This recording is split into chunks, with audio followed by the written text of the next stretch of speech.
हाय बंधुरा welcome back to my channel. Jagatbandhu Ashram थेके बेरिये आमरा चलेছি तपोवन पाहाड़ेर दिके। दूरत्व प्राय 5.5 किलोमीटर।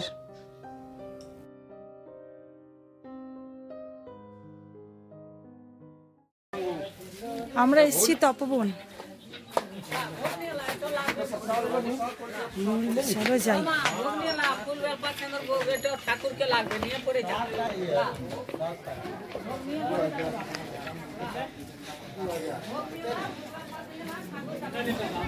दादा उल्टा इधर से डिप्टी करी तरफ से ओ भैया उधर कहाँ जा रहा है क्या? इधर से चढ़ने का।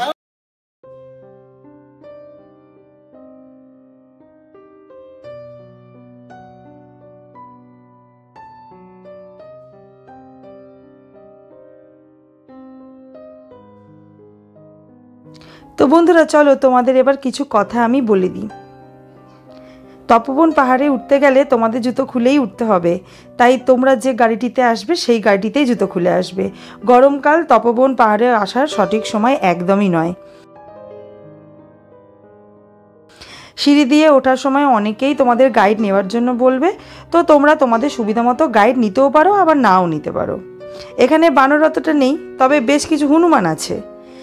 बेश किछु फटोग्राफार आछे जारा छवि तोलार कथा तोमादेर बोलबे। स्वल्प किछु टाकार बिनिमये कैमरामैनदेर दिए अवश्यई तोमरा छवि तुलिये निते पारो। सीढ़ी दिए ओठार पथेई तोमरा आखेर रस पाबे। आमरा तो सबाई ओखाने 2 ग्लास करे आखेर रस खेয়েছি, ग्लास प्रति 10 टाका।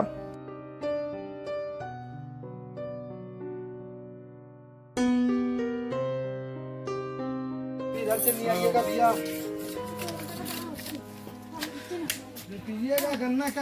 মা বাপি নমা সব পিছনে। ও নমা এখানে ওইটা লাগে না এই যে কি গো কষ্ট হচ্ছে? কষ্ট হচ্ছে?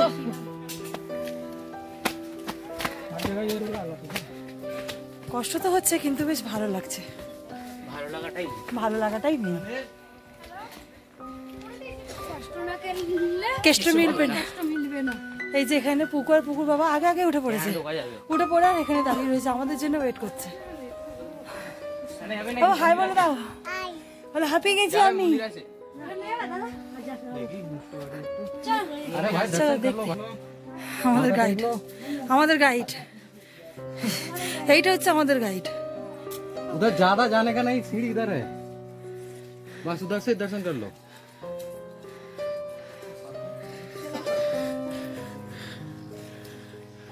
ভালো কিছু থাকলে আওয়াজ দেবে দেখার মতো। হ্যাঁ ভালো কিছু আছে, চলে আসো। দেখা বলি এর গুহা ছিল তো পাথর উপরে যেন ভরাট হয়ে এরকম লাগে। ছবি দিলো না, গল্প করতে পারবে। কোথায়? চলো এই দেখো একটা গুহা। এই যে গুহা, এখানে কত পাথর পড়ে রয়েছে, বেশ সুন্দর। আচ্ছা এইখান দিয়ে একটা ওঠার জায়গা আছে, আমরা তো অবশ্যই পারবো না উঠতে। হ্যাঁ এখানে ওঠার জায়গা আছে, একটু নিচে দিয়ে দেখাও, একটু বসে দেখাও। এখান দিয়ে যারা ওঠে তারা ঠিক উঠে পড়বে, কিন্তু আমরা পারবো না।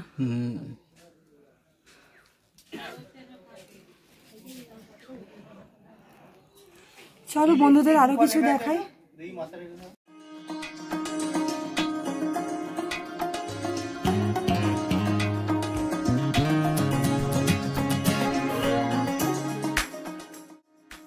तो बंधुरा যাই হোক, এবার আসি তপোবন পাহাড়ের কিছু ইতিহাস নিয়ে। তপোবন পাহাড়ের ইতিহাসের সাথে স্বামী বালানন্দ এবং রাবণ ওতপ্রোতভাবে জড়িয়ে। কথিত আছে রাবণের তপস্যা ভঙ্গ করার জন্য হনুমানরা এখানে এমন দাপাদাপি শুরু করেছিল যে পাথরগুলো খণ্ড বিখণ্ড হয়ে গোলাকার রূপ ধারণ করে। বন্ধুরা তোমরা তো সবাই জানো আমার একটি ছোট্ট বেবি আছে, তাই আমি সিঁড়ি দিয়েই উঠেছি আর সিঁড়ি দিয়েই নেমেছি। আর তোমরা যারা বয়স্করা উঠবে তারা সিঁড়িটাই ব্যবহার করো। সিঁড়ি দিয়েই উঠবে, সিঁড়ি দিয়েই নামবে। অবশ্যই রেস্ট নিয়ে নিয়ে উঠবে, একটানা উঠতে যেও না। আর যারা সিঁড়ি দিয়ে উঠে উপরের হনুমান মন্দির দর্শন করবে তারা কিন্তু এই সিঁড়ি দিয়ে নামতে পারবে না। উপরের বজরংবলীর যে মন্দিরটি আছে সেটি পাহাড়ের দুটি পাথরের সংকীর্ণ খাঁজে অবস্থিত। এই মন্দিরটির দর্শন করে তোমাদের পাহাড়ের গা বেয়ে ধীরে ধীরে নামতে হবে। খুব তাড়াতাড়ি করেও তোমরা নামতে পারবে না, তাহলে পা পিছলে যাওয়ার সম্ভাবনা আছে। পাহাড়ের উপরের এই অংশটি থেকে পুরো অঞ্চলটি দেখতে এত ভালো লাগছিল যা ভাষায় বর্ণনা করা যায় না। খুব সুন্দর একটা জায়গা ঘুরলাম বন্ধুরা। এরপর চলো আমাদের নেক্সট ডেস্টিনেশন ত্রিকুট পাহাড়, এবং এটিই হলো আমাদের শেষ ডেস্টিনেশন।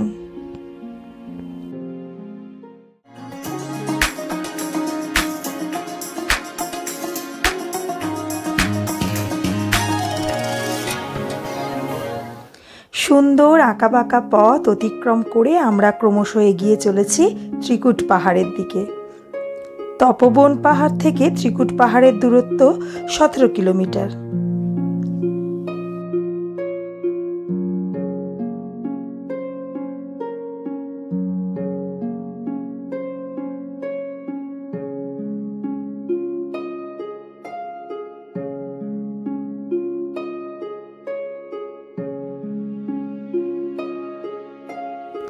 বন্ধুরা, এইখানে যে ট্রেন লাইনটি তোমরা দেখতে পাচ্ছ, এর ডান দিকে হচ্ছে তোমার দেওঘর স্টেশন, যেটা জেসিডি পর্যন্ত যাচ্ছে, আর বাদিকে এই লাইনটি চলে যাচ্ছে রামপুরহাট।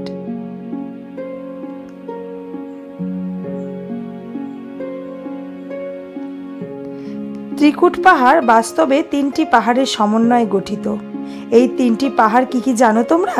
এই 3টি পাহাড় হলো ব্রহ্মা, বিষ্ণু আর মহেশ্বর। রোপওয়ের দুর্ঘটনার পর থেকে এখানে রোপওয়ে সার্ভিসটা একেবারেই বন্ধ, তাই তোমাদের সঙ্গে শেয়ার করতে পারলাম না।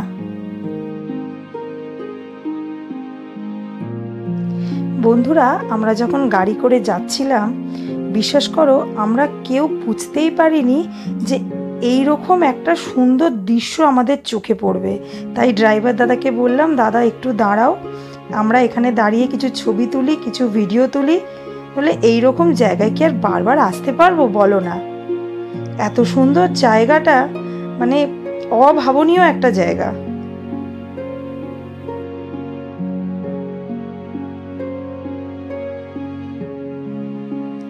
আমরা যখন সবাই এই গাড়ি করে ত্রিকুট পাহাড়ের দিকে এগিয়ে যাচ্ছি, তখন এই পাহাড় দেখে বললাম, এই তো আমরা এসেই গেছি, এবার নেমে পড়বো। তখন ড্রাইভার দাদা বলল, নেমে পড়বে কি কথা, এখনো অনেক দেরি, প্রায় 10 কিলোমিটার বাকি আছে এখনো।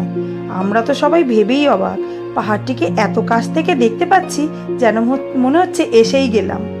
তো বন্ধুরা, 3টি পাহাড় রয়েছে, প্রথমেই বললাম, ওই 3টির মধ্যে একটিতেই আমরা উঠতে পারবো, মানে পর্যটকদের জন্য ওই একটি পাহাড়ই উন্মুক্ত করা রয়েছে।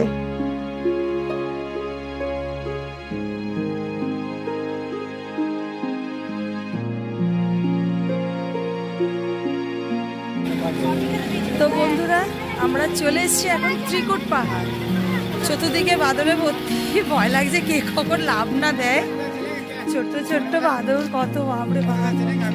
দেখবে এই দেখো আমার সামনে, এই দেখো এই দেখো এই দেখো এই দেখো।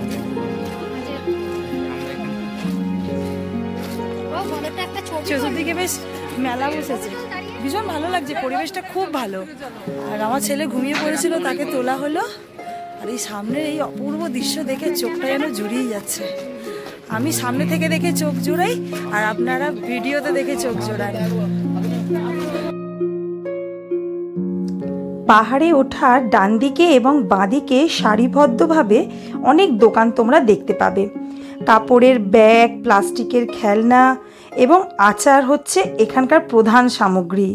এখান থেকে বন্ধুরা আমরা আচার কিনে নিয়ে গিয়েছিলাম, খুবই সুস্বাদু খেতে। এখানকার আচার তোমরা কিনতে পারো, আশা করছি ঠকবে না। সিঁড়িতে ওঠার ডান দিক দিয়ে যে রাস্তাটা চলে যাচ্ছে, এটাই হচ্ছে রোপে ওঠার পথ, যা এখন বন্ধ।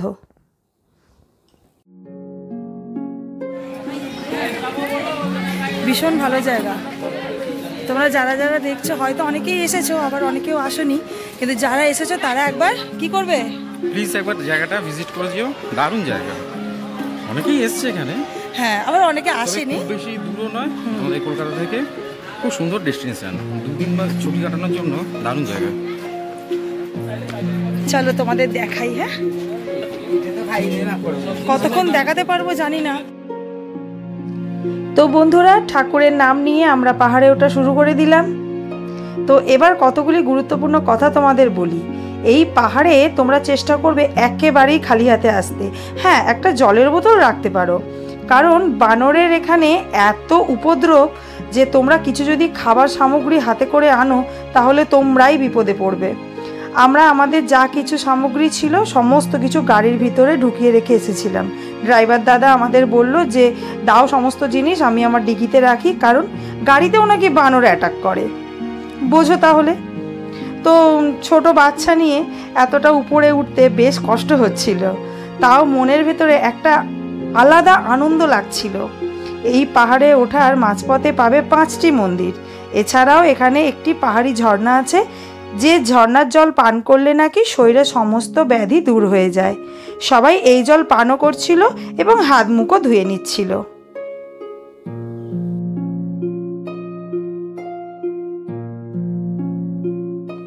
আরও কিছুটা উপরে উঠে তোমরা একটা আশ্রম পাবে। কোনোটাই ভালোভাবে তুলতে পারা যায়নি বাদরের জন্য, কারণ ওরা ক্যামেরা ছিনিয়ে নেওয়ার চেষ্টা করছিল। এই যে এখানে এলাম, এখানে ওঠার সিঁড়ি শেষ। এরপর ট্রেকিং করে উপরে উঠতে হবে, যেটা আমাদের দ্বারাই সম্ভব ছিল না।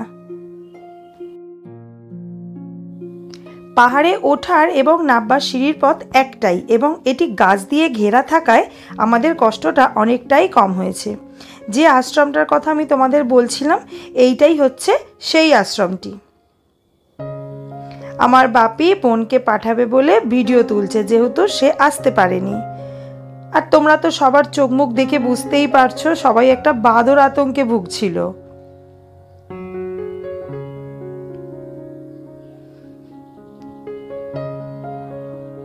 আমার মা আর বাপি ওই যে ধীরে ধীরে নামছে।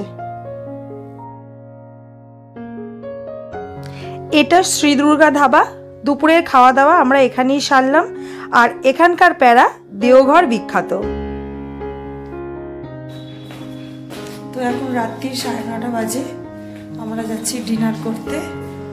ওই কালকের মতনই মা বাপি আমার ছেলে এরা কেউ আসেনি, আমি আর আমার হাজব্যান্ড বেরোচ্ছি। ওদের খাবারটাও প্যাকিং করে নিয়ে চলে আসবো, আর আমরা একেবারে ডিনারটা কমপ্লিট করে আসবো। তো আমার ভিডিও তোমাদের কেমন লাগছে প্লিজ আমাকে কমেন্ট করে জানিও। চ্যানেলে নতুন হয়ে থাকলে সাবস্ক্রাইব করে আমার পাশে থেকো। আর আজকের মতন তাহলে টাটা। কালকে আমরা সকালবেলা বেরিয়ে পড়ছি। সকালে বেরোচ্ছি, 8:56 ট্রেন। গুড মর্নিং বন্ধুরা। তো আমাদের গাড়ি এসে গেছে। হোটেল থেকে চেক আউট করে আমরা এবার গাড়িতে উঠে পড়লাম। এখানে আসার দিন সন্ধেবেলা হয়ে যাওয়ায় চারদিকটা ভালোভাবে দেখতে পারিনি। তো আজকের দিনের আলোয় চারদিকটা দেখতে দেখতে আমরা স্টেশনের দিকে এগিয়ে গেলাম। দেখো বন্ধুরা, আমার কুটুটা কীরকম হাত নাড়া দিচ্ছে। মুখের মধ্যে আমাদের হাসি থাকলেও মনের ভিতরটা আমাদের বেশ কষ্টে ভরে যাচ্ছে। 3 দিন বেশ কাটলো, কত সুন্দর সুন্দর জায়গা দেখলাম। আজ বাড়ি ফিরে যেতে যেন মন আর চাইছে না। আমরা এই মাত্র জেসিডি স্টেশনে পৌঁছালাম। ডাউনে হাওড়া যাওয়ার ট্রেন বেশিরভাগ ক্ষেত্রেই 1 নম্বর প্ল্যাটফর্মেই দেয়, তাই ওভারব্রিজ বা লিফটের কোনো প্রয়োজন পড়ে না। ডাউন রাজধানী এক্সপ্রেস 1 নম্বর প্ল্যাটফর্মে দাঁড়িয়ে আছে। এটি ছেড়ে যাওয়ার পরই 8:56 আমাদের ট্রেনটি আসবে। অনলাইন চেক করে দেখলাম গাড়ি ঠিক রাইট টাইমেই চলছে। যাই হোক বন্ধুরা, মন খারাপ করে আর লাভ নেই। কোনো কিছু শেষ করলে তবেই আবার নতুন করে শুরু করা যায়। আমি ডেইলি লাইফের ভিডিও যেমন তোমাদের সাথে শেয়ার করতাম, আবার পরশু থেকে একইভাবে ডেইলি লাইফের ভিডিও তোমাদের সঙ্গে শেয়ার করব।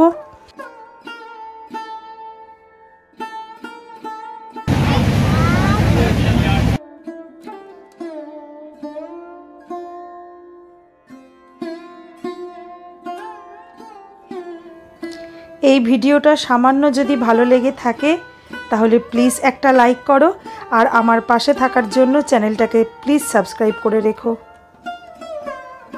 তোমরা সবাই ভালো থেকো। জয় গুরু।